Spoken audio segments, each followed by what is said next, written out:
Salgın patlak verdiğinde Tarabya Kültür Akademisi konuk sanatçılarına evlerine dönme şansı tanındı. İstanbul'da kalmayı seçen 4 sanatçıyla ev kavramı üzerine konuşuyorum.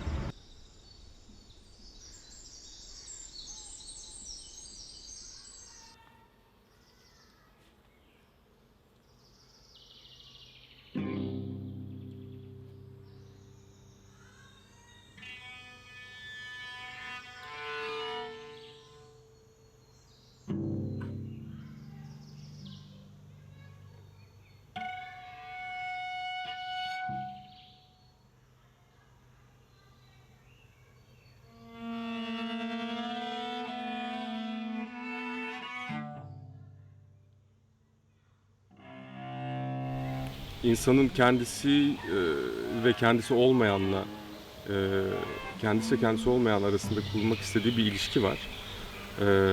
Bu bir arayış. Müzik bu anlamda bir tanıklık yapabilir diye düşünüyorum. Çünkü müzik gizli anlamlar üzerinde kurulan bir dildir aslında. Bir tane ev kavramımız var ve biz oraya her geldiğimizde kendimizi huzurlu hissediyoruz yerine işte her gittiğim yerde mesela yeni bir hiç görmediğim bir ülkeye gidiyorsam, dilini hiç bilmediğim bir ülkeye gidiyorsam orada işte bir mimar gibi o evi inşa etmeye başlıyorum. Oradaki insanlarla beraber hiç tanışmadan sahnede tanışıp saatlerce çalabiliyoruz. Bu anlamda o ev kurma olayı sürekli aslında kendini yenileyen bir şey oluyor. Yani sürekli o dili ve evi her seferinde yeniden kuruyoruz, kurguluyoruz.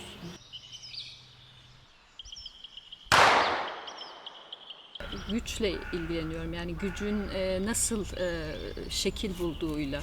O gücü nasıl kullanıyoruz?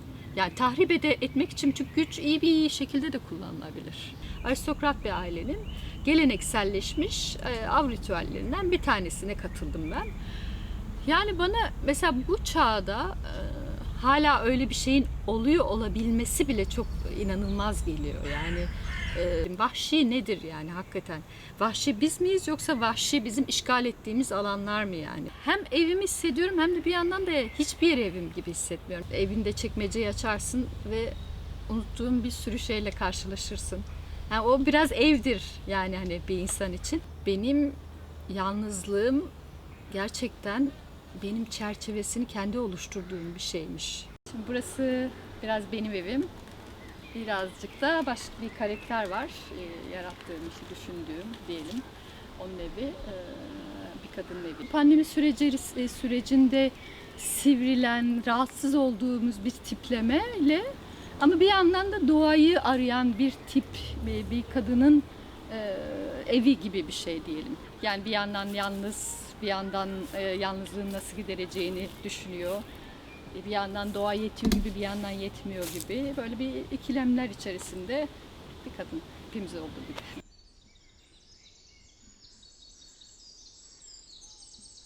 Çocukluğumdan beri aslında yanımda taşıdığımı fark ettiğim bir kadının gündemi üzerine bir iş yapmayı istediğimi hissettim. Doğduğum köye gittim. Orada 10 tane kadınla bir video enstalasyonu yaptım.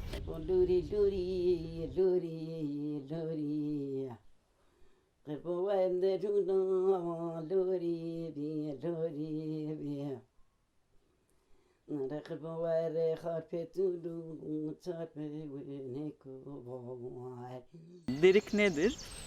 Derik kadınların günlük hayatlarını, günlük yaşantılarını, genellikle problemli günlük yaşantılarını melankolik ve melodiyle tasvir etmelerine denilir.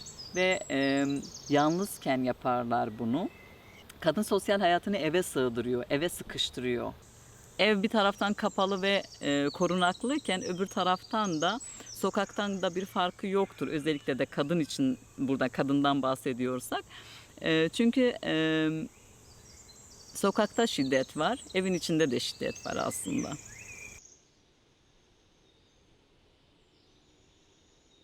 Ben performanslarımda genellikle kendi bedenimi obje olarak kullanırım. başka bedenlere empati kurarak o bedenleri rollerine kayarak o şekilde kendimden uzaklaştığımı düşünüyorum. Kendimi onların ruh odalarında gezerken buluyorum.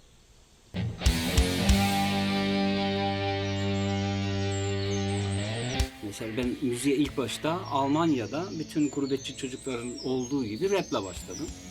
Ama ailemden dolayı tabii benim babam yani aldığı müzik kasetleriyle de beni zaten bir doldurmuştu böyle.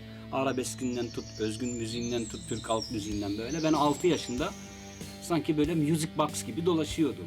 Tabii Berlin'de gurbetçi çocuğu 6-7 yaşlarında artık sokaklarda tozmaya başlar. 11-12 yaşında bir çeteye girersin. Evde bulamadığın sevgiyi sokakta aradığın için bir çeteye girersin. Ne uyuşturucu satmak istiyorum, ne çete kavgası, dövüşmek falan. Ben dünyayı değiştireceğim dedim.